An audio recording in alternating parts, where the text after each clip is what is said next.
Are you going to the river this weekend? No, I just our last trip was last weekend, and what a disaster, man. Yes, that's right, with your boat. My boat. Oh, that sucks. That sucks. It was a great summer. We spent 2 months out in Havasu, and no problems whatsoever. Yeah. And then all of a sudden, I take it in for service. Oh, by the way, your recommendation about the fuel filter being backwards. So I called my dealer here in town at Lake Elsinore, and I told him all the situations I was having. He's like, I said, is it possible that they put the fuel filter in wrong? He goes, it's possible.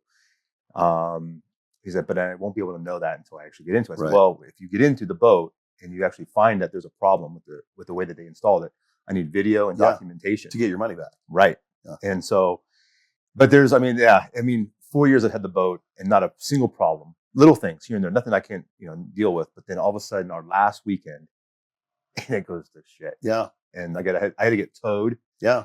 Wow. Yeah. 3 hours on the water. No, it was cheap because I have boat tow. Oh, that's good. A Towboat USA. So it's $60 a year. Yeah. But it would have cost me almost $750 if I didn't have that. And but 3 hours sitting there going 7 miles per hour in Havasu heat. Yeah. That's why I look like this. Yes, you definitely are a bronze god at this point. Yes, well I am. Done. I know. Well, they used your nickname, Tan Man. You introduced when you said, "What's up, Tan Man?" My whole colleagues at the booth they were calling me Tan Man the rest of the week. Yeah, at ATAP conference. Yeah, well, you're pretty tan. Welcome to Down and Dirty with Michael Julian. On the show, we're getting raw, real, and leaving no stone unturned. Each week, I sit down with some truly remarkable people who have overcome adversity in their lives. My guests are warriors who took their pain and turned it into power. So get comfortable because we're about to get down and dirty. So let's get into this. Matthew Klock, dancer, actor, model, male exotic extraordinaire. What's it like being the bronze god, walking around with this much gray, beautiful silver hair and tan skin? Man, it's a good thing Tammy's okay with you being so hot. Yeah, well, it's tough being me. Yeah. But no, I turned 50 this year. Oh, in December. You poor thing. I know. I think I remember 50. But I turned 50 this year. I got Caleb. My son started his freshman year. He's a monster now. He's a monster. He's going to be bigger than you. Yeah, he is already getting that size now. But that's where the gray hair comes from. Yes, I know. Wait, it's not from Tammy? Sometimes. Yeah, sometimes it does come from her too. That's where I get all mine from, my girlfriend. But yeah, no, things are good. Had a great summer. Things are looking well. It's just been a whirlwind with everything going on, and with we just bought an RV last year, and we've been camping. So this is our second season of camping, and I mean it goes from boating to camping, but it's fun. It's good. But yes, the gray hair, the prominent, the silver fox, as she likes to call me. Yeah, it's going good. That's good stuff. Yeah. I tell my girlfriend to refer to it as old man blonde. Old man blonde. Yeah, she doesn't do it. I've actually looked into possibly coloring it, and she goes, no, because then people will know that you're coloring it. Yeah, because it will just stand out. All of a sudden, I just show up one day at the gym and it's black. Yeah, dude, go with it. You know what? Young chicks level dudes like us. So, well, the good thing is I have a good set of hair. It's not like balding, which is No, you're right. Which is good. Yes, I know some people my age that are bald. Yeah. So I understand that. It's time to start doing the Propecia for me. So Propecia. Yeah, whatever works. The spray. Whatever works. I don't know what it's called, but well, listen. Let's get into it. So, we've been friends for many, many years. And it's funny, this show is not about the security industry, but many of my guests are my friends, so they are from the security industry. So we will be talking about security. But I think what we're going to get to, the most impactful and potentially, and probably the most emotional, because last time I talked to you about it, you got emotional and I got emotional because this is a big deal. We're going to talk about the fact that you are a survivor of the Las Vegas Mandalay Bay massacre from 2017, October 1st, 2017. Yeah. And you have I just got chills. Yes. You have got an incredible story. Thank you. We've talked about it many times in the past, but I want my viewers and my audience to know your story, to know what you went through, to understand what you have dealt with since that time, to hopefully empower them and give them strength, because if they ever have to deal with anything as traumatic, they will understand that you can get through it. You just do the work and you focus on the future, and things will, typically be okay. So, but let's go back a little bit to the beginning when baby Matt wasn't a great big giant, silver-haired devil. You're from Florida, correct? Yeah, I was born and raised, born in Florida, a small town, Vero Beach. Lived there till I was about 10 years old. Single mom raised me. Then she got a job. Where was Dad? Don't know. So my dad, when I was born, was not in the picture. And so for a long time in my early adolescence, I just knew that I didn't have a dad and he was not around. Didn't really know too much about him. Never saw a picture. Never really knew anything about him history-wise. It just kind of was never told to me.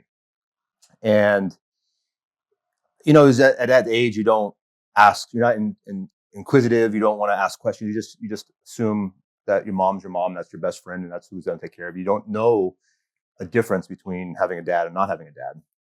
But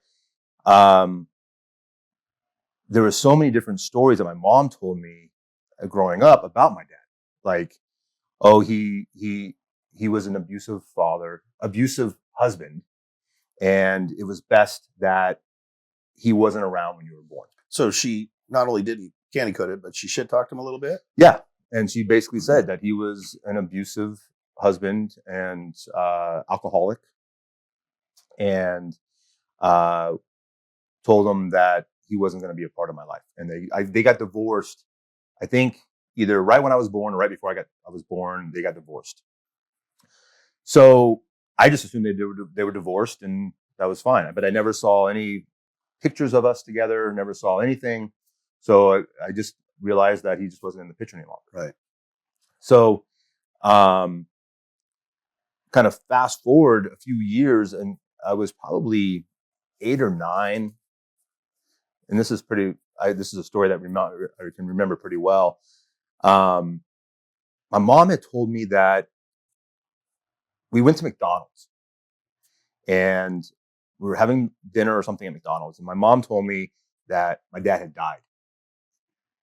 And I'm like, okay, I was 8, I think at the time, 8 or 9. So I didn't really comprehend like what that meant. Like, did he just die or what happened? But she told me that he died from a hunting accident, that he was cleaning a friend's gun and it went off accidentally and he passed. Well, being 8 or 9, you just accept whatever your mom's telling you. So,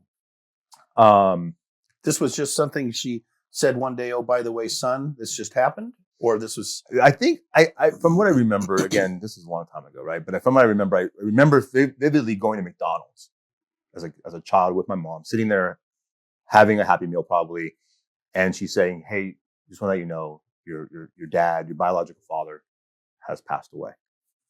So I just took it at face value.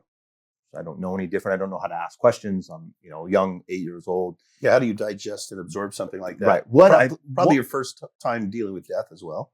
Yeah, absolutely. And I didn't know him. Yeah.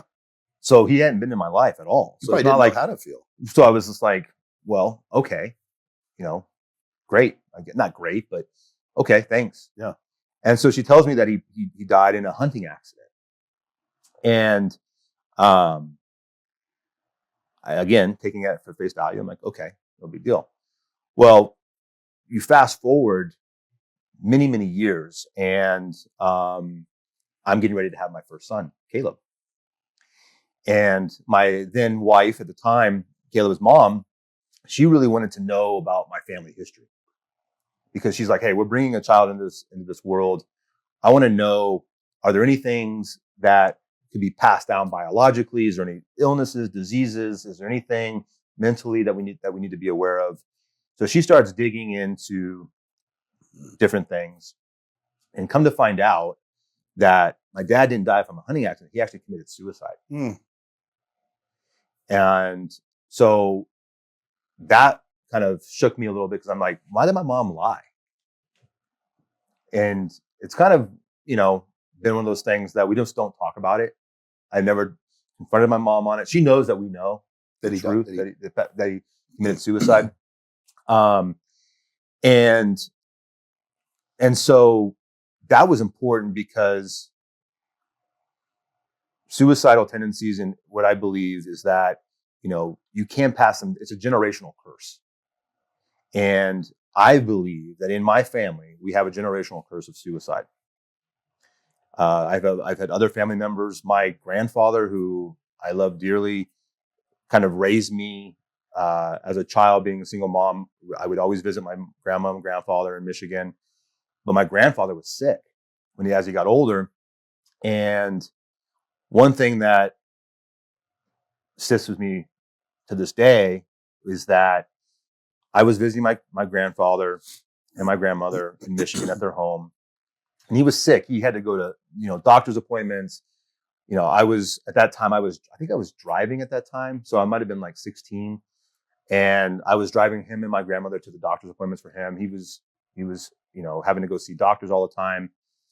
And one day, my grandmother loved bingo. She was a bingo fanatic, and she would go to bingo. And I was with my grandfather at his house. And I know we're kind of getting off track a little about my history, but I want to kind of share this because it kind of explains a little bit more. But he orders a pizza, and let me back up. He asked me to go into the spare bedroom in the closet and look up on the shelf to see if there was a box up there. And so I followed my grandfather's orders, and I went into the guest room and looked. Sure enough, there was a box there. Didn't really know what was in the box, but I can kind of now, after the fact, know what it was. But I left, came home, back to California to see my parents. Didn't say anything to anybody about that interaction with my grandfather at that time. And I think it was maybe a couple of days later, if I can remember correctly, he had ordered a pizza. And my grandmother had gone out to play bingo that day. So we ordered a pizza. And the pizza delivery guy came, and he asked the pizza delivery guy to come in and grab the box from the closet.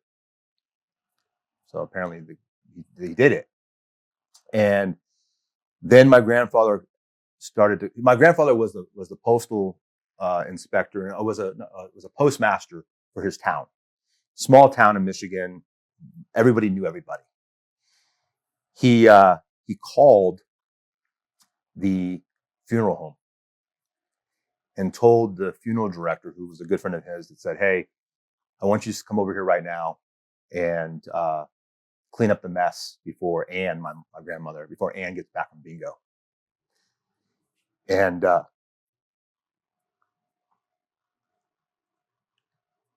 he shot himself in the front living room. The box was a gun. So because it's a small town, the funeral director was trying to tell him, "Charlie, what are you doing?" Charlie, trying to stop, to talk him out of it. Immediately called the sheriff, who was a good friend of our family's, and the sheriff came over and found my grandfather dead. He killed himself, shot himself with the shotgun. This was 2 days after you let a few days after I had gotten back from visiting him. And I remember, like, I could have stopped that. Like, if I would have researched it more, or maybe even dug a little deeper and figured out why did he want me to check out what that box was, could I have stopped that? Could I have prevented it? But, after talking years of therapy and my mom, it's like he was going to do it no matter what. there was no reason, there was no way that I was going to prevent him from doing it. His whole thing was he didn't want to be a burden anymore. Being sick, he didn't want to be a burden to anybody. So he was going to find a way. If it wasn't me giving him the weapon, giving him the gun to do it, the pizza guy doing it, whatever, he was going to find a way. Yeah. So, going back to the beginning of like my father, my biological father committing suicide. And then Was this his father or your mother's no, father? This is my mother's father. Okay, so this is not even blood related. Blood related. And then my grandfather committed suicide. And then I had a cousin who also committed suicide. So there's I believe that we have a generational curse within our, bloodline, not only the bloodline, but also just from my own father that, there could be a precursor to potential suicide. And, so finding this out about my real father helped me understand, okay, Caleb being born, I don't want him to if there's any truth to that of a generational curse or anything that could be passed down by having suicidal tendencies or ideals of suicide, I didn't want him to have that. So that's what made me understand, or made me realize, or not realize, what made me find out that my father actually had committed suicide. It was not an accident, and that my mom had lied to me for all these years and had never told me the truth. But we just don't talk about it. Wow, that's pretty heavy, and I don't know that I would be able to not talk about it. Then again, I've never been in your shoes and been in that experience, but I would almost feel like I would almost demand some answers as to, Mom, why lie to me, or why, when did this? I mean, do you even know the exact timeline? Did it just happen, or you don't even know? I don't even know. Like I can only, like I said, remember being 8 or 9 years old and she telling me that he died of an accident. And then, I had Caleb in 2010, so probably 2009 when my ex-wife was pregnant. She was searching like news stories and articles and trying to find relatives to see if I had any, because I'm an only child. So she wanted to know, did I have any other siblings? Did he ever get remarried? Did he ever have a family aside from me? So she was trying to do this like geological, Sure. DNA gene tracking thing. Genealogy. Genealogy. And trying to figure out like what genes did I get and what are there things that I'm passing on to my son? And then come to find out that that's how my father had passed. Okay, a couple of questions. One, and I'll be transparent just to ease into this, so you don't feel like you're on the spot. I have myself been under the pressure of my life and the shit I've dealt with. There have been times when I thought, it would be a real sense of relief not to have to be anymore. Yeah. There would be a lot of stress and anxiety and depression and hurt that wouldn't be anymore. I wouldn't have to feel it. So I won't say that I've ever been suicidal. Well, after my dad died, it got pretty close, but that's been a long time. But there have been times when I've wondered, would it be easier if I just didn't have to deal with this shit anymore? Having said that, and without asking you point blank if you felt that way, do you believe that knowing about your father and your grandfather, if you ever got to a crossroads where you would consider something like that, do you think that knowledge about your father and grandfather would help you decide in a more positive direction, or might you give in to the thought that, well, this is genetic, so what the hell, I'm prone to it anyway? Well, I've had thoughts of that. During my marriage, it was not always the happiest of marriages. There were times where I felt like I was always in the wrong. I was always the one to blame. I couldn't do anything right. They can make you feel that way sometimes. And there were times where I felt like, well, why am I even here? And I think that there's a part of me that believes that I might have going down that road because it was like a cry for help, saying, I feel this way. I don't want to be here anymore. I can't do anything right. I'm always messing up. I'm not a good husband. I'm not a good, son. I'm not this. I'm not that. You feel worthless, not good enough. Right. A So loser. why not just Yep. be done? Go all the way. But I also think that it was more of just an easy out. Like rather than just trying to work on something and get better, Yes. it's just an easy way out. Yes. And so, again, many years of therapy later, realizing that suicide is very selfish. Very. And that even though I blame myself for years after my grandfather died, he was just selfish. Yep.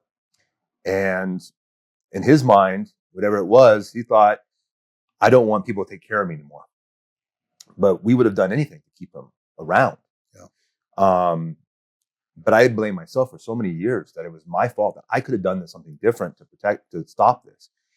And you don't realize it until it actually happens in your own life or your own family, that he's gone, but he hurt more people by the way that he went out than if he would have just gone peacefully, where we could have all said goodbye and we could have been around him as a family and had our last chances to say goodbye and him gone peacefully, versus putting us through this turmoil. Like I said, for years, I blame myself for his death. Yeah. I should have stopped it. I should have said something to my uncle, who his son, my mom's brother. I should have said something to him because he lived near him. I should have said, hey, by the way, Grandpa asked me to go look at this box in the closet. Go in there and get rid of it. Sure. I should have said something. Well, that guilt is so totally normal and part of the grieving process. So I hope that you've come to the point where you truly have come to peace with the fact that there's nothing you could have done. Yeah. And there's a million things that we would have, could have, woulda, coulda, but that's not the reality. And you didn't know. And that was his decision. And I wonder, I'd be willing to bet that had he known what it was going to do to you and the other people that loved him, by doing that, he would have rather deteriorated and been a burden, a real burden or a perceived burden, because that would have been better than the pain that he caused by doing what he did. I agree. Absolutely. And, after I said, now looking ahead, I realize that anybody that does that, whatever situation they're in, they don't realize it, that they're causing more pain and suffering to everybody else around them. No, they don't. And to be clear, I want to make sure that I make this statement, because though I will not flippantly, but very easily say it's selfish, I also know what it feels like to be in that state of mind. And having had a mentally ill mother that I physically stopped from killing herself once, I literally stopped her from killing herself, and living through that and going to bed 16 years old, 15, 16 years old, crying myself to sleep, trying to come to terms with the possibility that when I woke up in the morning and I went into my mother's bedroom, she may be dead from taking too many pills because she tried to do it so many times. Mm-hmm. I want to be very clear that though I may say very flippantly it's selfish, I also understand that when you are in that frame of mind and you cannot see through the garbage and noise and pain and hurt and programs from growing up maybe in a horribly, abusive environment or something like that, right, they're not able to think past that. And another thing is, it can always be better. There's always a positive alternative if you just understand it, whether it's taking meds or going to a shrink or both, mm-hmm, or whatever. So anybody listening to this that may feel that way or have felt that way or may feel that way in the future, there is always an alternative, and it can always be better if you just change your mindset and your mind. And the people, you got to remember, the people you're going to hurt by doing that is so severe that if you think it selflessly and go, I would never want to hurt those people, mm-hmm, hopefully it will make people decide, you know what, I'm going to try something else. Absolutely. Yeah. Well, I'm very sorry that you went through that. And that is incredibly traumatic. And especially as a young person, to blame yourself, that had to have been incredibly hard. Yeah, it's the first time I've actually really talked about it in a long time. and I kind of just blocked it out. That's an ego defense mechanism that most of us are very, very guilty of doing. Yeah, I think I just blocked it out after, everything said and done. Years go on, your life, shit happens, life happens. Yeah. You just kind of move on. Yeah. But, talking about it now, it's like realizing, oh man, that really was a impactful time in my life where it was tough. Yeah. It was tough. It had to have been tough. Who was your support network during that time? Did you rely on friends? Was it your mom? I'm sure you were very close to your mother. Yeah, very close to my mom. Very, very close to my mom. My mom and I have gone through a lot as, raising me. She worked multiple jobs. I went to Catholic school ever since kindergarten, all the way through high school. And she would work, a day job and then go clean office buildings at night. And then she would bring me with her while she was cleaning offices as a custodial person, just to make the bills and to pay for my education. I was on financial aid. I was doing, work at the schools, before school and after school to help pay for my own tuition to go to Catholic school. So she was a hard worker. And that you have I've known you for a long time. You have no issue putting in a long day. So do you think you got your work ethic from your mom? 100%. Yeah. 100%. I learned from the best. My mom, to this day, she's 70 something years old. And I apologize, Mom, if you watch this. I forgot your birthday is coming up in September. But September what? 18th. She's a Virgo. Yes. Virgo and power. my dad's birthday is today. Then happy birthday to your father. Yeah. But they're in Michigan, actually. Wait, her husband? My mom and my stepdad. So your stepdad's birthday is today? Today. Okay. Yeah. And they're both in Michigan right now with family visiting. But anyways, so she still works. She still works. And, the work ethic that she had when she was raising me was unparalleled anything else I've ever seen. Working 2 jobs and working a full, 8 to 6 business hours, and then coming home, picking me up, taking me to an office building so she can clean garbage cans and vacuum. It just showed me that she was just dedicated to making sure that I had everything I needed. Anything I needed, she was going to give it to me. Was she an affectionate mom? Oh yeah, absolutely. That's cool. Absolutely. And I had a lot of there's a word for it. I'm trying to think of the word now. Issues of separation anxiety, separation issues, being separated from her. She was my only thing I knew. Yeah. And I had a after school child care provider. Her name was Jimmy Girl, and it's funny that she was a female, but her name was Jimmy Girl. But I would walk from school to her house, and she would watch me after school. And then my mom would come pick me up, and she would take me home, and then we'd go and do what my mom had to do for her second job. But there were times that I would literally spend the night at my babysitter's house because my mom was working too late, or she had to do her second job, or she was, she was trying to have a social life maybe herself. I would just guess at that point that she's trying to have a social life of her own. Sure. So I would spend a lot of time with my babysitter, Jimmy Girl. And I think that Jimmy Girl. Yeah, that's what we called her, Jimmy Girl. All right. I mean, I don't know. Fine with me. I don't even know her real name. Yeah. But she was an older woman. She had multiple kids that would come after school to her house. And I just remember I would walk from school. There was an Italian deli down the street from her house. And we would walk from school.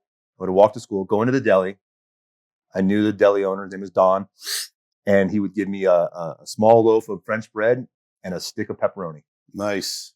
And that was my snack after school. It's not a bad snack. No, very European. Yeah, very European. So, but anyways, my mom was a hard worker. She still is to this day. I mean, she does full-time jobs. She does accounting on the side. Yeah.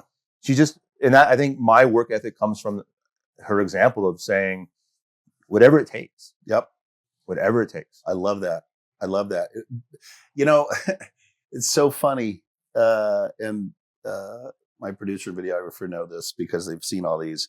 There's such a common theme with my guests that have overcome this kind of shit in their lives and growing up in trauma. The survivors just basically say, hey, fuck it. You know what? Yeah, I've had some shit, and yeah, I get bummed out, and yeah, I'm still affected by it, and it affects my relationships and sometimes my work. But you know what? You keep your head down and you just keep moving forward, because quitting and failure are not an option, right? It's not an option. And at this point, when I have a son now and I'm taking care of him. And you are going to set the example for him to be an even finer man than yourself. I hope so. 100%. Oh, you know he will. He's a great kid. Yeah. Great kid. So, so Florida, Michigan, back and forth. Yeah. And then how did you end up in California? So when I was 10, my mom got a job offer in Northern California as a general manager for a large residential community in Emeryville, California. And she'd always been in property management. Her entire career, she's always been in property management. And so she got a job offer to come to California. And so she left me in Michigan for about I think a whole summer while she came out to California to try to set up a home, her new job. So I stayed with my grandparents. This was like when I was around 10. And it was funny because she had to come out to California, set me up with a school. We lived in a small town in Northern California. Alameda was the name of the town. And she signed me up to start Catholic school. I must have been in 4th grade, maybe 5th grade, 10 years old, maybe 5th, something like that. So I funny story. I fly home by myself, fly back to California by myself with my uncle was with me. So I had somebody with me, and my mom picks me up at the airport after being gone for 2 months at my grandparents' house. And she looks at me and she just starts crying. And I'm like, what's the matter? She's like, you're not going to fit into your school clothes. I knew it was going to be about how much you've grown in that 2 months. I had gained so much weight from eating at my grandparents' house for 2 months. Yeah. Rigatoni, lasagna, Johnny Mazzetti, Watergate salad, the Dairy Queen, you name it. Getting spoiled. I was getting spoiled. And I had gained, she had bought me all these, I had to wear a uniform for school. Oh yeah. And she had bought me all my uniform clothes. And I had started school like a few days later, I had to start school. And she was devastated. Oh no. She called my grandmother. What did you do to my son? She was so upset. But that's funny. Yeah, it's pretty funny. But yeah, I've gained a lot of weight. So are you Italian? I part Italian, part German, part Polish. Okay. Yeah. All right. But I mean, my grandmother was a stay-at-home mom. She worked in the factory until she retired. She worked in a metal factory in her small town. My grandfather was the postmaster, but then she retired. But so this was when they were retired, and she just loved to cook. We'd have fish fries. We'd go to the lake and go fishing, have fish fries. That's how they show love, man. It is. Through food. It is. But yeah, so she was so upset. But anyway, so I spent 2 months with my grandparents in that summer, and then my mom came out here. She set us up in a home. She started her new job, and I started my first day of school in Northern California. And how'd you end up down here? Southern California. So I went to school in the Bay Area. I went to college at San Jose State. And after college, I joined a fraternity my freshman year at San Jose State.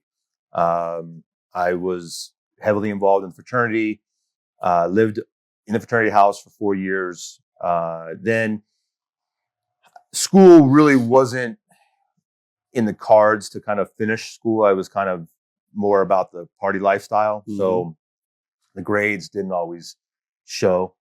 But I stayed at the fraternity house for 4 years, went to school for 4 years, and didn't graduate.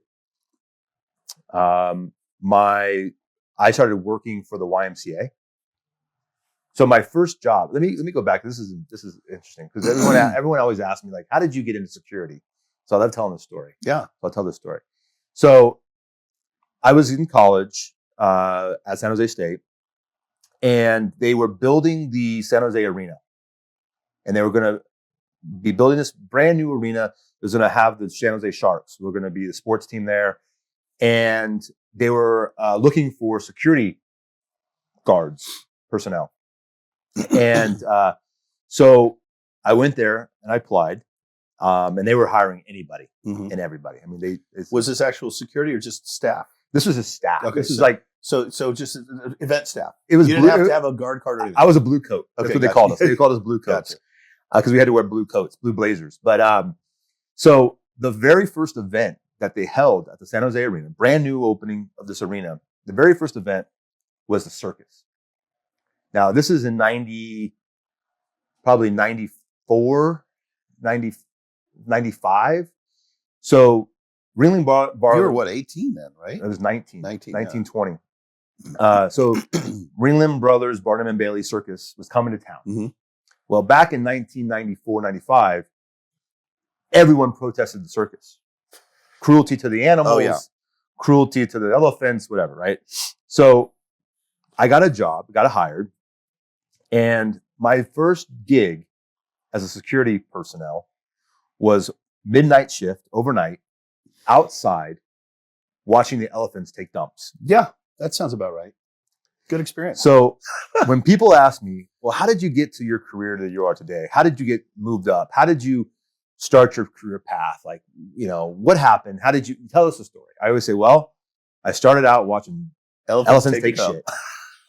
That's actually a pretty good I story. can do it, and I can succeed. Yeah. Anybody can. Yeah. That was your introduction into security. Right. And sometimes it's not much more exciting than that. Sometimes it's not much more exciting than that.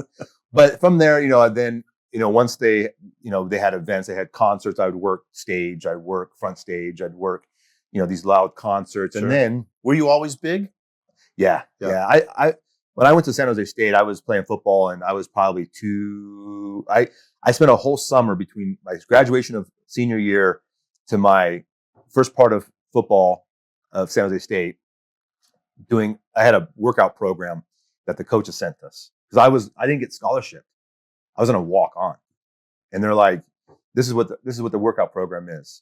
And so I gained 25 pounds in a summer. Lean muscle, or just you wanted to be big? Just big. Were you on the line? No, I was a linebacker, and I was like 185 in high school. Mm-hmm. I got to 225 when I was in summer. And then I got to San Jose State. I was like 235, and I just put on a lot of muscle. Yeah, and big. I just ate everything. Yeah, protein and everything. So, but yeah, I've always been a big kid. My dad, my real biological father, from now that I know, he was like 6'3", 240. He was a big guy. Big guy. He was a big guy. So that's where my grandfather was also on my mom's side. My grandfather was very big as well. So in security, you being big and having a brain, you were in demand. So you were the perfect. I was the poster child. So let me tell you where that story goes. So I get moved into the concert. So I'm working front stage, backstage, escorts. I'm doing everything. Back then it was like Janet Jackson, Tina Turner. It was like Kiss. It was Metallica. All the big names, right? And Blink. It was like people that I had never really followed, but I just was there. Sure. So I had a lot of experience in that environment. So the San Jose Sharks come to town. Now they have this new team. It's an expansion team. First year, they come to the arena, and they're looking for people to work the arena for these games. So I got brought on. I was already working for the arena. They said, okay, the Shark season's coming. We're going to place you in certain positions. I worked the penalty box. So what I would do is I would stand at the top of the stairs on the first level. And when a player got a penalty, they'd go into the penalty box. I would walk down the stairs and sit with my back to the player, but my facing the fans. Sure. Because people would like to hit the glass, heckle them, throw stuff at them, whatever. So that was my job for like 3 seasons with the San Jose Sharks. So did you become a hockey fan? I am a hockey fan. I like him. I love hockey. Love it. But and what was great about that is the Sharks weren't the greatest team. They were an expansion team. They weren't very good. They weren't really selling out a lot of their seats. So what I would do is first period, I would, be walking up and down, going to the penalty box area, and I would scope out seats in the area. And my fraternity brothers would buy like cheap tickets in the nosebleeds. And you'd send them to the good seats. And then in between periods, in between intermissions, I'd motion them down and have them sit right on the glass. That's brilliant. Yeah, so I love it. I wish I'd have been one of your frat brothers. Yeah, it was a good time. But so that's where I started my career, was in watching elephants poop, and then going into like event security, what I would call event security. Yeah. And then just kind of evolved from that career. I worked for the YMCA. Yeah. For a long time.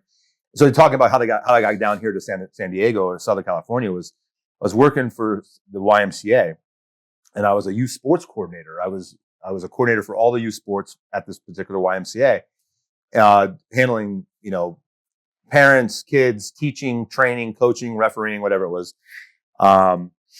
And I really wanted to go back to school. I really wanted to finish my degree, and the YMCA offered a scholarship program through a school called Springfield College. And Springfield is the home of basketball in Springfield, Massachusetts. Oh, okay. And so I could get a scholarship to go to Springfield College. It was a YMCA driven program, but the closest satellite, so to speak, college was in San Diego. So I applied and got accepted to go to San Diego to finish my career. And a bunch of my fraternity brothers in San Jose were all from San Diego area. Mm-hmm.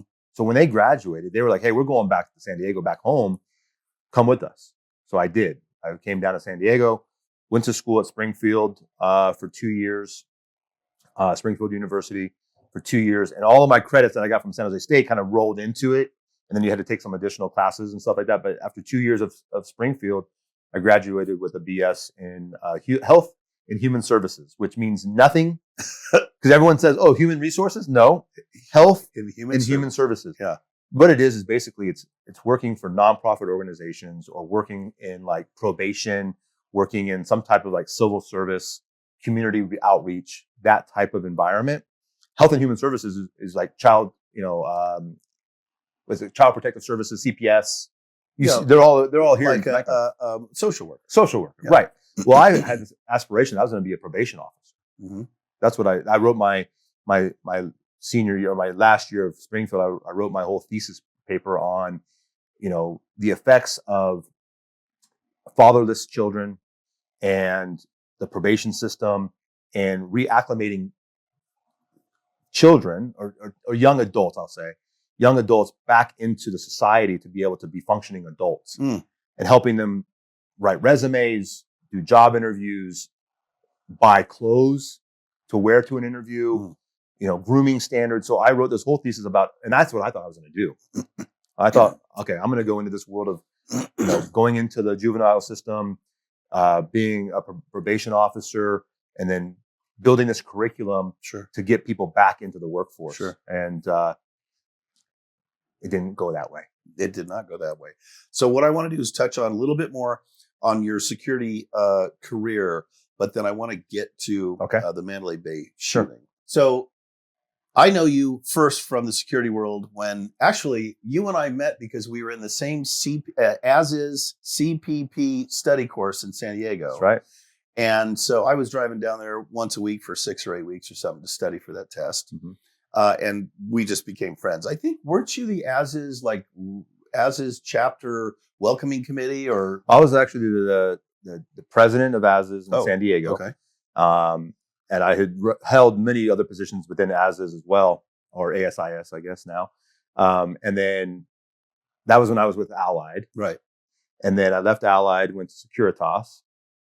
And with Securitas, where we met, I was the chapter president. Okay. At that time. So we became buddies. Yeah. Especially as soon as I found out you lived in Temecula and I was in Marietta, I'm like, oh, dude, we got to hang out, which we've done. Which you've done many times. Yes, many times. Okay. So And then you were, and now you have a pretty bitchin' position with Pinkerton. I do, yeah. So, my career path didn't always go the right direction. So I was with Allied, and then I went and worked for a robotics company. I remember that. Yes. So robotics security robots. Yeah, security robots. So robotic assistant devices, or RAD as they call themselves now. And I was their third employee, I think third or fourth employee hired by this company. It's a small startup company. And I was their VP of marketing and sales. And so I was there for 3 years, left them, went to the corporate side of things and went to go work for WeWork. Right, I remember that. And interesting story. I'm not sure I'm going to get into that. We won't get into that because I there's many of stories and movies now that are made on Hulu and Netflix about WeWork and the downfall of WeWork. Well, but besides that, the issue I had is you were trying to get my active shooter program in there. Yes, and they were so over the top liberal that they wanted me to change my program to run, hide, tell, because violence was not something they allowed in their culture. Well, funny story, because they came to me personally and wanted me to develop their active shooter training because of my experience. And I actually did work with them on developing the program for them. And they did an interview of me and we talked about my situations and all that. But yeah, so I worked for them for a few years, and I survived 3 rifts within the organization. And then the 4th one, they let everybody go. Yeah. And then I went from WeWork to Securitas. Yeah. And then from Securitas, from WeWork, I went to Pinkerton. Right. I was with WeWork for 3 years, and I got a severance package. I thought, okay, I'm going to retire early. I'm done. Yeah. And Pinkerton called me about a month after WeWork and said, hey, we got a position for you. So now I'm a director for Pinkerton. I cover Southern California, Los Angeles, and Nevada. We were actually talking about you coming to run my executive protection department. We were. Aren't you glad you didn't take that job? Because you're doing way better now. Well, we had talked many times about me coming in and taking over your company and working as a president and doing this and that. And, it just didn't really work out the way it did. But no, I'm very happy. I've been with Pinkerton. I'm on my 3rd year at Pinkerton now. And I do everything now for them. We do executive protection, investigations, intelligence, risk assessments, consulting, threat analysis, workplace violence, threat management, all of that. So I'm happy in my position. It's going really well. I'm excited about it. Good. I'm glad. You deserve it. Hi, everybody. As you know, I'm Michael Julian, and I'm the creator and founder of the Alive Active Shooter Survival Training Method and Program. And Alive is today's sponsor for my podcast. So you know, ALIVE is an acronym. It stands for Assess, Leave, Impede, Violence, and Expose. It is Run, Hide, Fight 2.0, the new and improved method. We have certified over 290 instructors in 6 countries, and we're certifying new ones every month. If you are interested in becoming a certified instructor of the ALIVE Active Shooter Survival Training Method, please reach out. We'll give you all the information you need, and we have a class at the end of every month. We would love to have you in our 2-day course and then have you out there teaching the world the best way to survive an active shooter. And as a sponsor of the show today, if you call and would like to either get the active shooter training or you want to become an instructor, mention my podcast, Down and Dirty with Michael Julian, and we'll give you a 10% discount on either way you want it. Thanks for staying tuned, and we'll see you soon. Okay, let's talk about Mandalay Bay, Las Vegas, Route 91 Music Festival. Yep. Horrible, horrific, the worst active shooter situation in the history of this country. I mean, there have been other mass killings, but different, like, I won't get into the history, but it's my thing, so I know a lot about it. Walk us through that night. Well, it was a music festival, country music festival, in an open air environment, at the large field-like setting, just across the street from the Mandalay Bay, and then on the other side of the concert venue was the airport, Las Vegas airport. 3-day concert, Friday, Saturday, Sunday. We were there with 6 of our friends, couples, having a great time. Friday night, Saturday night, everything was perfect. Sunday, the last night of the event, waiting for the headliner to come. We were just what you do at country concerts is you drink and Yep. you have a good time. Sure. And we're just, we're all, having a great time, dancing, singing songs. And Jason Aldean comes on, and it's a little after 10, and we're standing not on the rail of the front rail, but just maybe 4 or 5 rows deep from the front rail, stage right. So my right shoulder's facing Mandalay Bay. Now, when you say rail, you talking about that K-rail. temporary fencing they put up that all the pictures of people diving over are all over the internet? Yes. Okay. Yeah. So that's like a security rail, Right. K-rail, between the audience and the stage. Right. And so we're probably 4 or 5 rows deep behind that, standing. All of us are together, having a great time. It was you, a friend, and 3 ladies. It was myself, Tammy, another girl with her husband, Nick, and then Jen, another friend of ours. And then we had also met up with 2 other people, Kelsey and Chelsea, who were with us. And they were we were all kind of in the same group, together. At one point, Kelsey and Chelsea kind of split apart. Chelsea went one way a little bit further, closer to the front. Kelsey kind of stayed in her own little area. But so it's a little after 10, and we start to hear these popping sounds. And immediately we're thinking it's pyrotechnics. We're thinking it's fireworks. It's the start of, it's like this 3rd song that he's in. So we start kind of looking around, and we're seeing nothing in the sky, but we keep hearing these popping sounds. And Tammy is on my left, and she sees a person on the shoulders of a guy, or maybe it was, she saw something where somebody just fell out of, just fell over, and she looked, and there was blood, and she immediately starts screaming. And Nick, who He's a former combat Marine.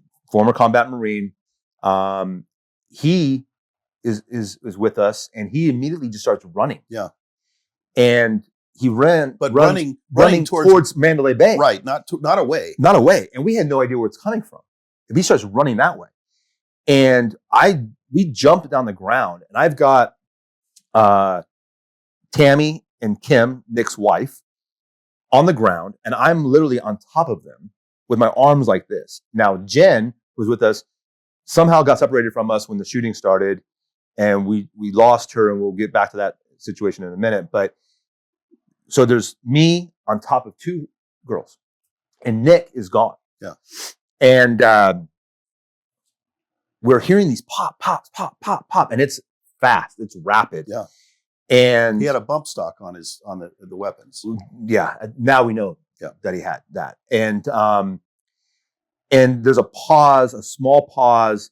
And Kim, I remember, is literally pounding on my chest, yelling at me to go get her husband. Go find Nick. Go find Nick. Go find Nick. Tammy's hysterical. She's crying. Tammy and Kim, I'm hovering over them, and she's just beating on my chest. So I left them for a half a second, and I start to go look for Nick, and I'm crawling, and I'm literally crawling over bodies. And I'm going, and maybe only, it's got to be 10, 15 feet from where we were. And I find Nick, and he's with Chelsea, one of our friends that was there. Chelsea had gotten shot in the eye and in the face. It was a ricochet situation, and she was bleeding out. Kelsey, who was only a few feet from her, was also being tended to, and Nick was with her, and she had gotten a gunshot wound through the arm. And I'm yelling at Nick, we got to go. Kim wants you back. We got to go. We got to go. So he assesses the situation. They've got people working on Kelsey and Chelsea, and it's still the rapid fire is still going on. Sure. So Nick and I both crawl back to Kim and Tammy, and Nick says to me, when it stops, we're going to jump over this K-rail and we're going to run. Well, Tammy gets on her phone, on her cell phone, and she's calling her oldest son, Brock. And she's calling him, and she's like, Brock, they're shooting at us. They're shooting at us. I just love you. I love you. And I'm screaming at Tammy, get off your fucking phone. Get off your phone. Yeah. Get down. Get down. And she's hysterical. She's on her phone and it stops for a half a second. And we go to jump over the K-rail and Tammy is frozen. She can't move. So I'm literally picking her up by her under her arms and I'm pulling her over the fence. And we get over the fence and immediately the gunfire starts happening again. So we get down, we huddle down, and we're crawling across the front of the stage into the catwalk area where they have the soundboard. And there's this big open space between the stage and the sound technicians where it's all K-railed off. And then they have all their wires and cords going to the stage. Right. We crawl, it's still gunfire. We can hear the gunfire going off. And we get to this catwalk area and there's people down everywhere. Everywhere. And Nick stops because he sees somebody in distress and says, I'm military, I can help. And Kim and Tammy are screaming and yelling. And we're like, we gotta go. So we exit that catwalk area, jump over another K-rail, and we run to a parking lot just outside of the venue. We get out of the exit and run just outside of the venue. And we can still hear the gunfire going off. And now we're in an apartment complex parking lot. And we're hiding behind cars. And Nick's like, I got to go find Jen. We don't have Jen. And Jen's husband at the time wasn't with us. He was at home back here in Temecula. And Nick said, I remember this distinctly, I'm not going home without Jen. So Nick said, take the girls and just run as far as you can, and I'll meet up with you. So Kim's screaming. She's like, don't leave. He's like, I'm not going back to Lenny, her husband, without Jen. Right. So I grabbed the two girls and we run down this parking lot, which felt like a mile. And we run into the Hooters casino. Well, Nick runs back into the venue. And Jen, when this shooting happened to jump over the fence before we even had a chance to jump over. And she hid underneath the stage. Smart. So when Nick went back to the venue, he tells us the story afterwards, but he was running past police officers who were in the prone position and they weren't doing anything. They were just laying on the ground, not sure what to do. And he said that some of these kids were like 20-year-old kids. He said they were so young. Yeah. But he was running past them. And they're like, where are you going? He's just running past them. And he finds Jen in some basement of a hotel. I don't know how they found each other, but they found each other and they met back up with us at the Hooters Hotel. We got to the Hooters Hotel and it's complete chaos. People are coming to the hotel, gunshots, bloody from every people, shirts ripped, people with shirts around their arms, around their legs. And I immediately was like, had this adrenaline dump. Oh yeah. And I went to the bathroom and just released everything I had from both ends. Yeah. And came back and now we're starting to watch the news because they had the TV stations run. Well, the casino is still working. Yeah. Believe it or not, people are still coming into the casino. A lot of people had no idea what's going on. So so that's the story. But let me go back to what transpired in that 15 minutes. Because that's what it was. It was 15 minutes of pure hell. Tammy had gotten a call from when we were in the apartment parking lot, a call from one of her best friends her husband's a SWAT for Metro. And the message was, don't go to Mandalay Bay. Don't go towards Mandalay Bay. So we knew we weren't going to go that direction. That's why we kind of went towards Hooters on the opposite side. But we had seen Tammy had originally seen the original person go down and knew that there was a shooting going on. But in that moment, my mindset was, it's somebody in the venue. Right. That would have been the obvious conclusion. No one would have thought that it was coming from so many stories up and from the Mandalay Bay. Right. So my take was, I'm going to stay down, because eventually, if it's in the venue, police are going to be taking this guy out. Because there's cops everywhere. And country concert, there's tons of law enforcement guys who are off duty that are there in the venue. Not that they had their own weapons, but they would have taken the guy out. Sure. So my mentality was, let's just stay down. This is going to be over quickly. But 15 minutes go by and it doesn't stop. And I realized that we got a situation. So when Nick came back, when I was able to grab Nick and come back to the group, and he's like, we're going to jump over this thing. We're going to move when it's quiet. He's going to have to reload. We're going to move. And that's what we did. We moved when he reloaded. We saw bodies everywhere. And, I have a picture of the scene. Someone took a picture almost probably right as after it was almost finished, of just the grounds littered with bodies. I used that photograph in my active shooter training. Yeah. And because you and other people, Liz Moreno, the survivor, that's a former student of mine, says that's where I was. Yeah. And had I sheltered in place like they tell you to do, which you can't use a cookie cutter because it depends on the situation. Right. She may have been one of those bodies, and it's just littered with dead and dying people. Yeah. And it's hard to watch. It's hard to look at that picture, because you can just see bodies on top of other bodies, either shielding them or they're just dead together. And there was FBI came out with a map of all the deceased, and they numbered them. 58 people died, by the way, that day.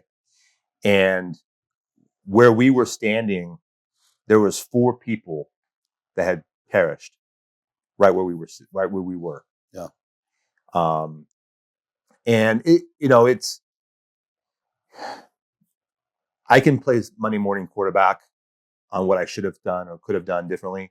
But at the end of the day, we're alive. Yeah. We survived. I can go back and second guess and say, hey, we should have got up and run. Knowing what we know now, that he was from a elevated position, shooting down with a high caliber weapon, multiple magazines, multiple rounds, multiple weapons, 22 weapons, multiple weapons. It wasn't that he was pointing at one individual person and targeting that person. He was spraying. Yeah.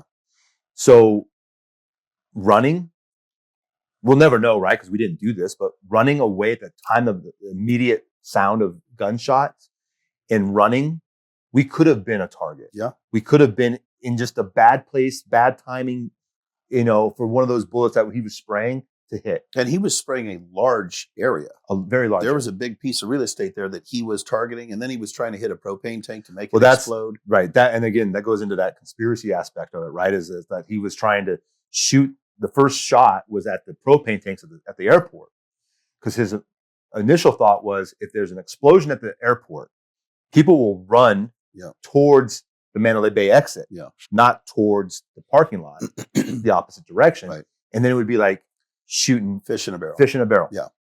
And we would be all sheep. Yep. So we covered, and I tell this story often. I've been asked to speak about this on numerous occasions at different platforms. And I say the same thing, that I've been in the security industry for 28 years now. And in those 28 years, I've gone through active training shooting. I've done live simulation training. We've done actor training, right? I've done it all. I've been involved in what to do in an active shooter situation. And in that moment, I didn't do exactly what I probably should have done. Find cover, concealment, run, hide, fight, whatever you want to call it, right? Nothing prepares you for the real thing. That's right. Nothing. I don't care how many trainings you do, how many simulations you go through. until it happens to you, your body will take over and you will do what Tammy did. And what Nick did. And what Nick did. Nick followed his training. Yep. He, as a combat Marine and clearly a sheepdog, he heard shooting and started running towards the gunfire to try and neutralize the threat. Yep. That's what he was trained to do. And the only thing that stopped him was two of our friends that had been shot. Yeah. And he started to provide aid. And he never would have been successful in helping anybody, and probably would have gotten himself killed if he'd kept running around there. So thank goodness he found your friends, right? And became stationary, and then started, evac. Right. Yeah. And then there's, Tammy, who froze. First instinct was call her son, get on the phone, which if there was person was in the venue, we would not want to be a target. Right. So I'm like, get off the phone, right? And, it's like, just be quiet, stay down. And then when we time to go and she's tense and I can't get her to go over the fence, right? And I have to pick her up. And then there's, Kim, hysterical, beating on my chest to go get Nick because she's now lost her rock, sure, her support. But again, that happening to us, one, you never thought it was going to happen. Never. We would never have thought in a million years at a country concert where you got all these patriotic Americans that love country music, firefighters and law enforcement and military and everybody, in that environment, that we would be a target, right? That we would be a target. And the training that I've gone through, the only thing I could think of was stay down. Don't be a target for somebody who could pinpoint me and say, he's running, I'm going to take him out. Because that, at the time, again, playing Monday morning quarterback, we know now that he was perched. He had, high powerful weapons, a lot of ammo. Yep. It wasn't an isolated situation where he was targeting one person and we were just in the line of sight. He was targeting mass casualties. Yes. And so running would have been the optimal thing. But I also know I have other friends in this environment that we were now all survivors of, that we talk. We go to the reunions every year. We try to go back to Vegas for a reunion. I'm on chat groups. I'm on, social media posts with other survivors. We talk about, they lost friends who ran. They lost friends who hid and it was just by accidental that they got hit with a bullet as they were going into a hiding spot. So you can't really say that we did anything wrong. No. You just have to say that we survived. Yeah. And honestly, in a situation like that, any option may have been the wrong option. I think it was all up to chance or God or whatever you want to say, because my student Liz Moreno said the reason we survived, because there was people dead right around her, is because she said, we've got to get out of here. So they got up and they ran. Other people running just happened to be in the wrong spot when the bullet hit that location. Yeah. So there was really, there was no way to absolutely say I could have done better, because you could have ended up dead that way. Let me ask you this. I completely understand that all of the training kind of goes out the window, or we can say it goes out the window until it actually happens. How do you believe you would have reacted had you not had all that training?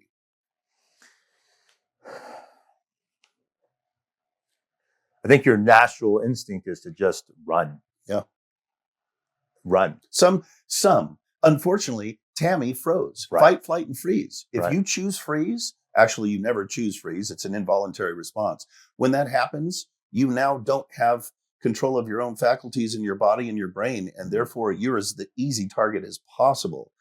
So a lot of people freeze in these situations. Yeah. And so I think, do you think that at least all of that training prevented you from freezing? I mean, you may not have had that personality to begin with, but you know that taking action is the only way you're going to have any kind of hopefully positive outcome, or at least give yourself a better chance. 100%. I think knowing that, in an active shooter situation, one, the situation lasts very short period of time before the shooter is taken out, or he does it himself, right? 10 minutes typically 10 minutes, max. 10 minutes 69% of the time, it's less than 5 minutes. Right.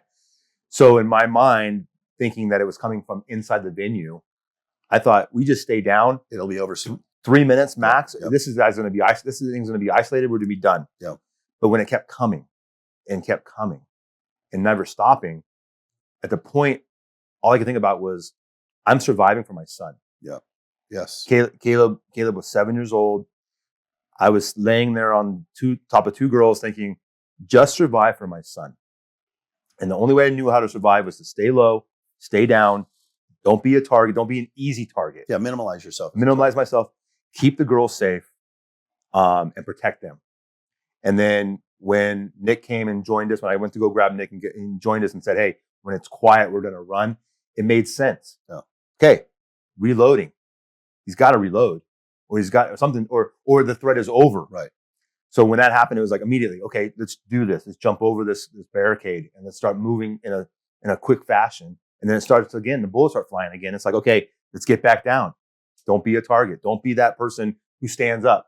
If you go to videos now and you see, because I've seen these videos all over the place, you see the shooting happening and you see that one guy literally flipping off. I remember Mandalay Bay. Yep. Standing there in all of his glory. It's like, why?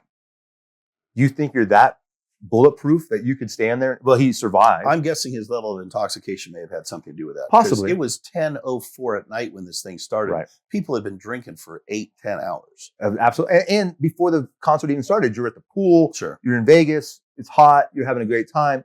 Yes, I guarantee that. Yeah. But his mentality was different than mine. Mine was, let's get the hell down. Yeah. Because I don't want to be that target. If it truly is in the venue, why be a target? Yeah. Not knowing where it's coming from. Let me ask you this, and this is, I don't know if this is going to be hard to answer or not, because so many emotions and thoughts must have raced through your mind for that amount of time. At what point and what was the most intensive emotion that you experienced? Was it fear? Was it determination? Was it bewilderment? Was it confusion? There, and I know this might be hard to answer, but so many thoughts and emotions had to have been racing through your entire body at that point. Was there any point in time that you can think back and go, that was the one time that I have felt this emotion the most in my life, or what? Well, I think you go through stages of emotional distress when that's happening to you. So originally the thought was, what's going on? Like, you're confused. You Sure. don't understand. And then when you realize that people are dying around you, Yeah. and I crawled over a body to get to Nick. And I realized this is real life now. This is not simulation. This is real. I see a dead body here. Then it becomes fear. And then it's now you have to have resilience to just live. Determination to live. And that's when we grab Nick and we're like, okay, I'm doing this for myself, but also I'm going to live for Caleb. I'm not going to go home and not see him ever again. And that triggered something. When I realized that I got a son at home who's 7 years old and I may never see him again, that flipped the switch. And I realized I got to do this for him and myself and the people that I'm with, and we got to get the hell out of here. And it took a while to process that, because that stage of like, what is going on? Why is this happening to us? And what is going on around me? And then and like a light switch, it just says, okay, I got to survive this, because I got a son at home who needs his dad. I think anybody that has kids would feel the same way. You got to do something to fight for yourself to survive that. And do you think that is when you just got a sudden blast of adrenaline that said, no fucking way, not today? Not today, fucker. Not today. Today's not the day. And like I said, I think that adrenaline and all of that emotion, when we got back to the hotel, it just fucking dumped. It dumped out. And well, maybe you're not going to use a tissue, but I am. Yeah, I might now. But it just dumped out of me because I survived. And, the hardest thing that I had to do was call my mom. And they were not in town. They weren't here. I don't know if they were in Florida, or I don't know where they were, but their time difference was like 3 hours. So it's like 1 in the morning, something like that. And I called her and I said, there was a shooting, the concert. We're okay. We're fine. I'll call you later. And then they start watching the TV and they start seeing the news reports. But yeah, that emotional roller coaster of like, okay, fear, I'm scared. I don't know what to do. Where do I go? What do we do? And then realizing that I have something better to live for at home, that I'm not going to be a statistic. I'm not going to be somebody who allows this person to win today. So I want to freeze on that for a second. Mm-hmm. And I don't mean to be selfish. I just mean to make a point of something that we teach in my program, all of my instructors and what I teach them. It's that moment that I want people to focus on, that absolute unwavering determination to live, whether it's for yourself or for your son or your husband or wife or whatever. We as humans, some people, and they're often times referred to as sheep, and then there's sheepdogs, and then there's like this asshole that is a wolf that tries to kill the sheep. And our jobs, whether we grow up in it or we learn how to do it or we're paid to do it as sheepdogs, our job is to protect the flock. How important, I mean, that's a stupid question. That one moment when all of a sudden that switch flipped and you went, wait a second, my son is not going to grow up without a father. Mm-hmm. And you had a blast of adrenaline. We have got to teach people to understand that everybody has that in them. Mm-hmm. Nobody is hopeless and helpless, and nobody should ever allow themselves to fall into that victim mentality when this type of thing is happening, because that's how you get yourself killed so that you don't go home to the people you love. Right. You have got to almost live that moment or imagine that moment in your mind so that you're prepared to flip that switch yourself if your brain, for whatever reason, cannot do that. Because the alternative is dying or getting hurt or whatever. Nothing positive will come from that freeze reaction, from that victim mentality, from that loss of hope. That moment in time is what we have got to understand that we all have in us. And we have to sometimes manually flip that switch if it doesn't flip for us, because that is the only way you're going to have a better chance at going home to those people you love. So true. And one of the trainings that I have gone through was with a gentleman by the name of Bossum, and he does an active shooter training, and he does it with the whole fighting aspect of it. He talks about the fighting aspect. Good. And he says, when you get into a situation like a room of an office, a classroom, anywhere, look around at what can be utilized as a weapon. Yep. Your cell phone, this cup, anything that you can distract the assailant. And he talks about that fighting aspect. But he also says you have to have something in you that wants you to survive. He says if it's a goldfish, if it's a girlfriend, if it could be anything. But something has to be in you that says, I'm going to survive this because I want to go back to my goldfish or my son or whatever. Yeah. And so by any means possible. By any means possible. Yeah. So in that scenario where we were in Vegas, like there's not, it's an unusual situation because the perpetrator wasn't in front of me to where I could fight him back. You didn't even know where they were. Didn't know where they were.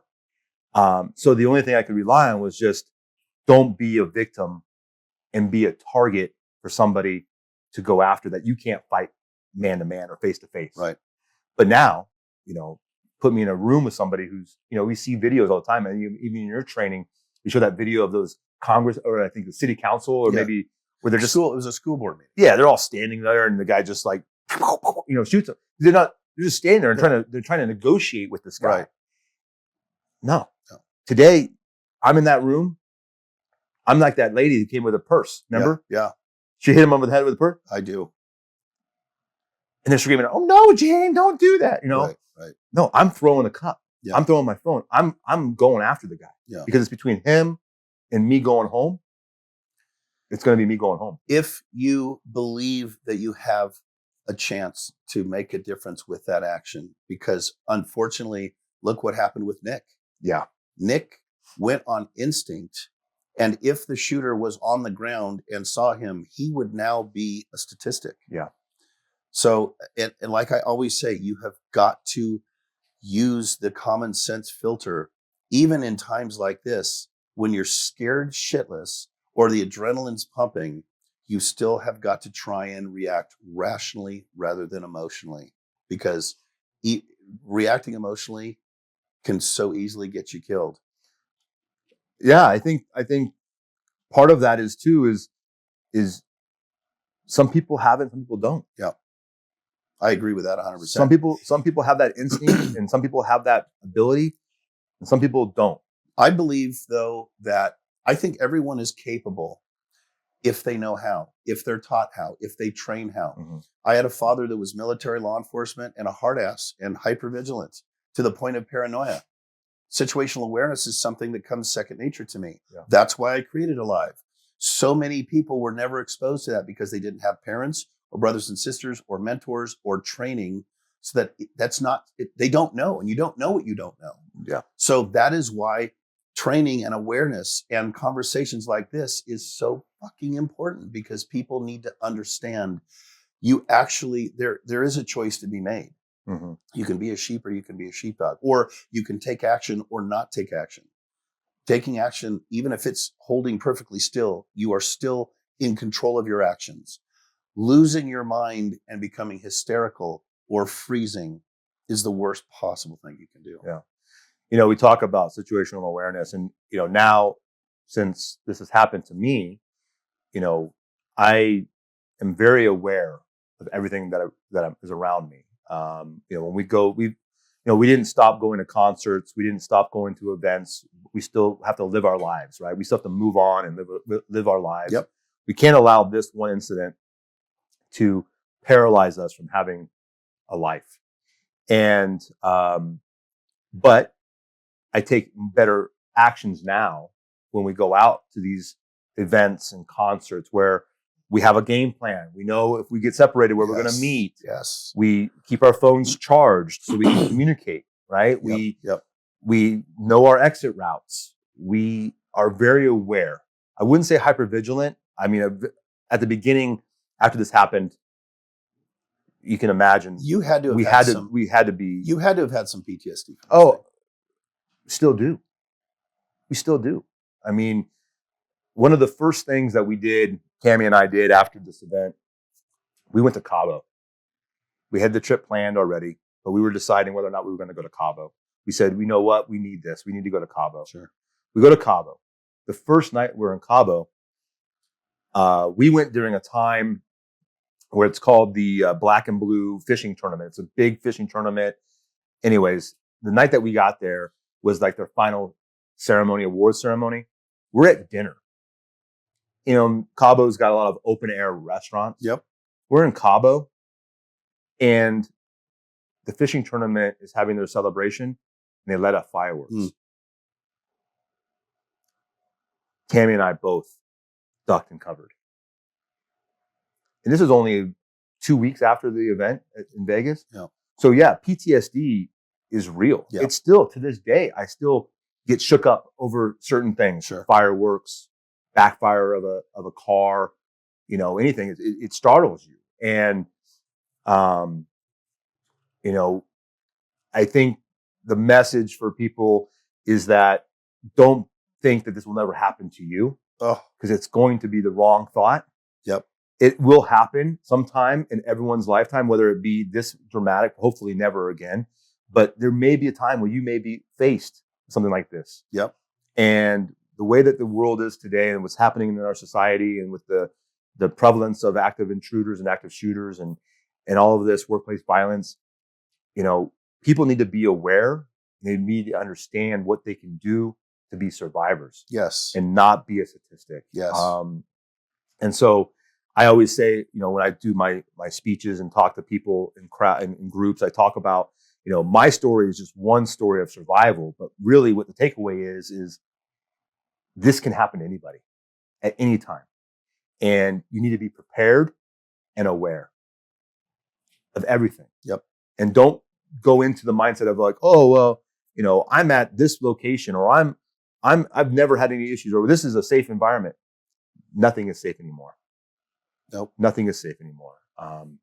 And that's a lesson that I learned, unfortunately, the hard way.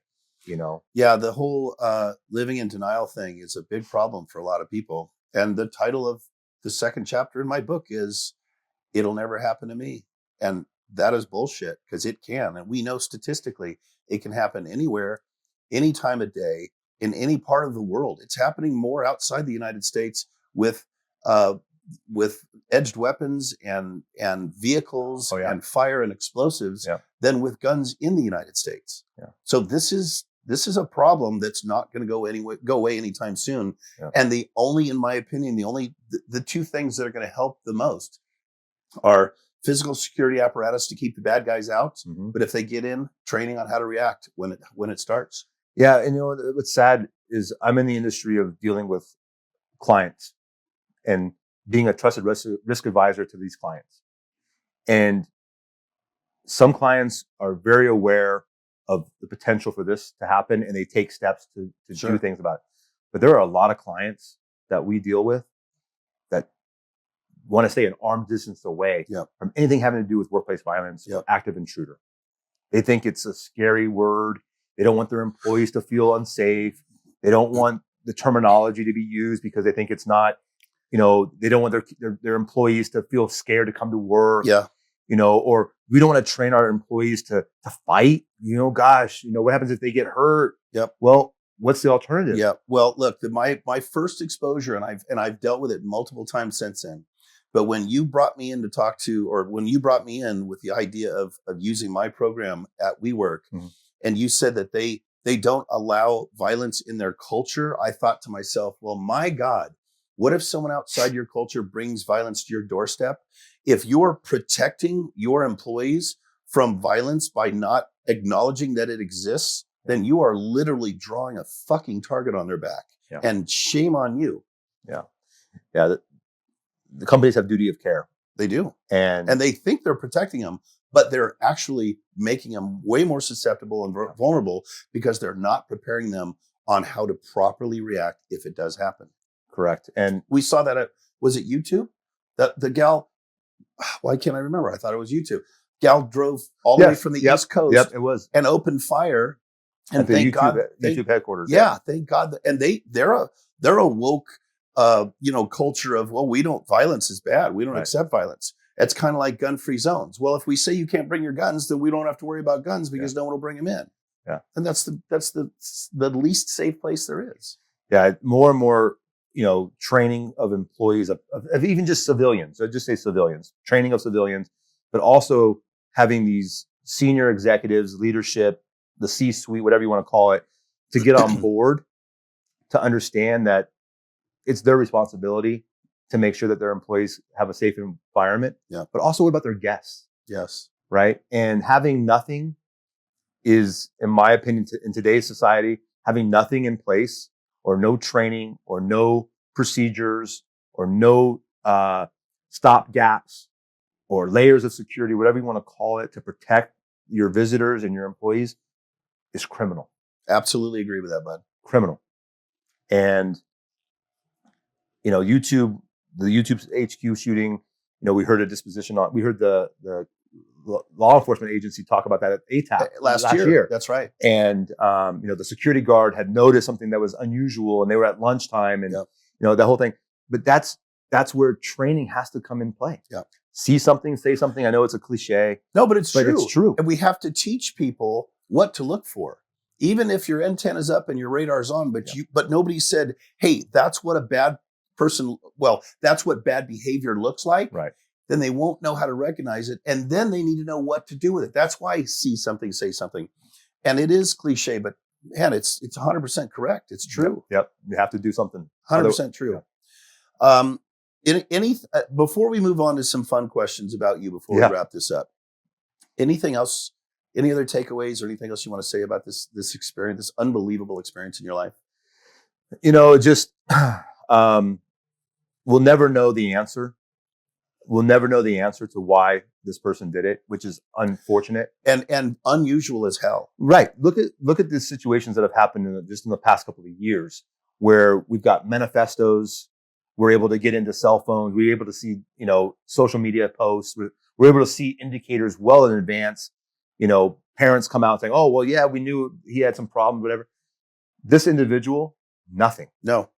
And that's as far as I know, that is the one incident, and it's super high profile, that we still have no idea what his motive was. None. Or it's an absolute freaking mystery. Yeah. And it was a headline story for a few weeks, maybe a month, and then it just went away. Yeah. And then local law enforcement, FBI, came out with their full after action report. Right. I read all 185 pages of the report, right? Didn't tell us anything. No. Didn't tell us anything about what his motive was. And that's, again, conspiracy theories, that's a different story for a different time. Yeah. But it's just an unfortunate event that happened. And 58 people didn't go home to their goldfish. And the only silver lining I think that we can take of this is we now handle open air events like this differently with counter snipers. Well, at least they're supposed to. That Trump thing didn't work out so well. Didn't work out. But now, just like Columbine, we didn't know how to deal with a school shooting like that until it happened. Right. Now, because of this, and it's so unfortunate that it took this, we now are treating situations like that differently to hopefully prevent them and then know how to react when they do happen. Yeah, exactly. Well, I really appreciate you sharing that with me. I'm sorry you had to go through it. We've had this discussion multiple times, and you've gotten really better at getting through that conversation without it being overwhelming, which good for you. I'm glad. Hopefully it stings a little bit less and you can have a little bit more normalcy, but certainly you're never going to not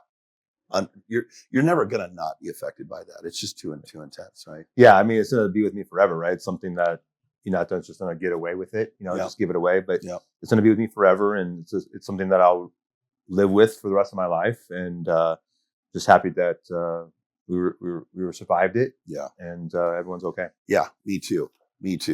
All right. Well, before we wrap it up, I want to ask you some fun questions. So my audience can get to know a little bit more about Matthew Klock. Let me ask you this, my man. What are you not very good at? Ooh. Not very good at? Running.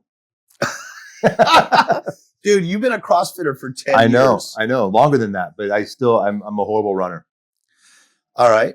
Good enough. Who would you like to play you in a movie about your life? About my life? Yeah. Oh. George Clooney? Yes, George Clooney. No. Jon Favreau. Jon Favreau. Yeah. Really? People think I look like Jon Favreau. Really? When I was bigger, I had shaved head. Yeah, they thought I was Jon Favreau. Tony Stark's limousine driver. Yep. Okay. Yep. Now head of security. If you've seen the new, I've not seen the new one. Dude, you got to see. Have you not seen the new Deadpool movie? Not yet. Deadpool Wolverine. My son went and he said it's hilarious. Such a great movie. Yeah, but I have not seen it yet. Okay, such a great movie. How about this? Have you had your "I've made it" moment yet? I think, as far as professionally or personally? Well, are they not one and the same? No, I think professionally, I'm at a point in my career where I've done a lot in this industry. I've been in different companies. I've held different positions. I've been successful, made good money. So professionally, I think that I'm where I like to be in my career. So what moment was it? When your savings account hit a certain amount? Yes. When you bought a certain car like me? Yes. Is it, what was that moment? Okay. So, just in the past couple of years, I've been able to Spend 2 months at the river. spend 2 months at the river, buy a house in Nashville. Yeah. Oh, I didn't know that. Yeah. That's so exciting. Yeah. Bought a house, brand new, built a house in Nashville. Bought a boat 4 years ago. Bought an RV, a travel trailer 2 years ago. I have money in my account. So yeah, I think that you're right. I think financially, I think that's when I made it, when I can buy that and have the freedom to do that. Okay. And personally, since you can distinguish. Yeah. So personally, I made it, I think, when I take a lot of pride in my son. That's a good one. It makes me cry every time. That's a good one. But, seeing my son, go through life, he has anxiety and he has a lot of fear. He doesn't do a lot of things. He's not adventurous. And, it's something in his own head. He gets in his own head about anxiety of like the fear of not knowing what's going to happen. So like he won't jump off the boat into the lake because he doesn't know what's going to happen if he falls into the water, which is silly. We all do it. And he sees us do it. He doesn't want to go down a water slide because he's afraid of what might happen in the water when he gets in the water slide. So it's fear of unknown. Fear of the unknown. And it's in his own head. But this past summer, he committed to doing summer football camp at Vista Marietta. And I didn't think he was going to stick with it because he's just not that type of kid to have that personality to be aggressive and to see something through that's going to be tough and hard and make him work hard. And he went through summer camp and now he's a freshman football player. He's a monster. And he's working out with me. He's working out with his team. And you told me he's all pissed off because they're not putting him in. And he's a freshman. I know. Freshman. He's a freshman and he's not playing. That's fantastic. But he's learning how to deal with adversity.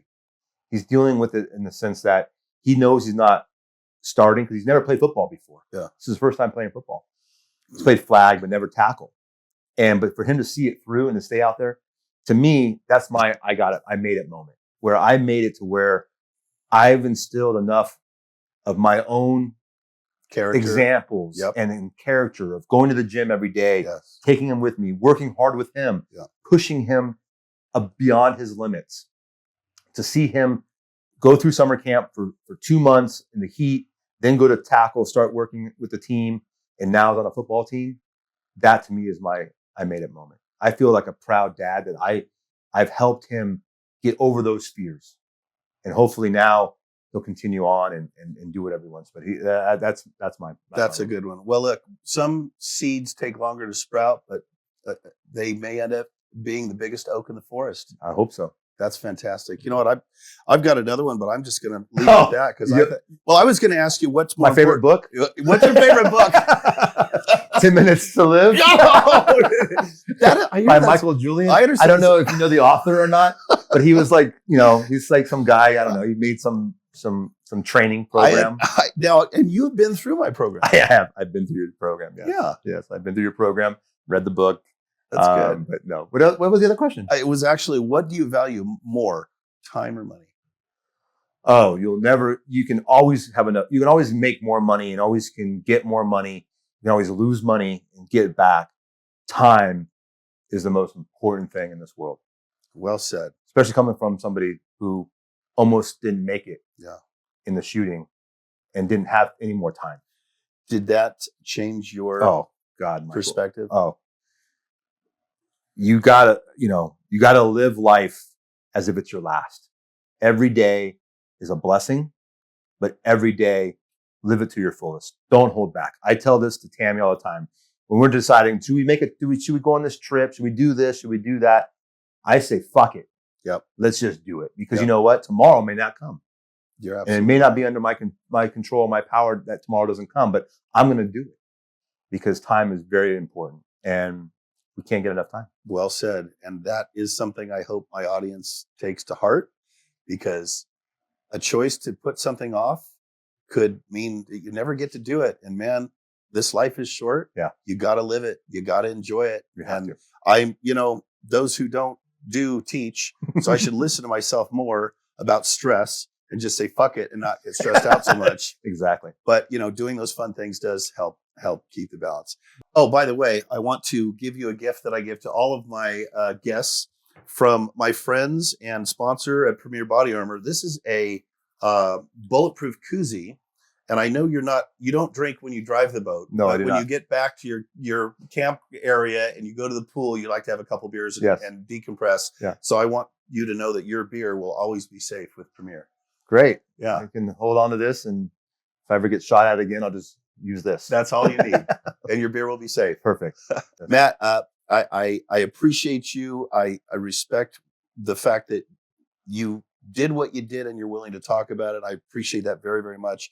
I think it's a really, really good lesson for the viewers and listeners. And that's what this show's about, man. And you had so many wonderful things that people can take away from this to help enrich their lives and empower them. And I just want to say thank you so much for coming on. Well, the show. thanks for having me on. I appreciate it. And it's always nice to spend time with you and hang out and talk a little bit. So thank you very much. Now let's go to the river. Let's go to the river. All Let's right, go. brother. Thank you. All right. Until next time, please connect with me on your favorite social media platform where you can follow me on my personal journey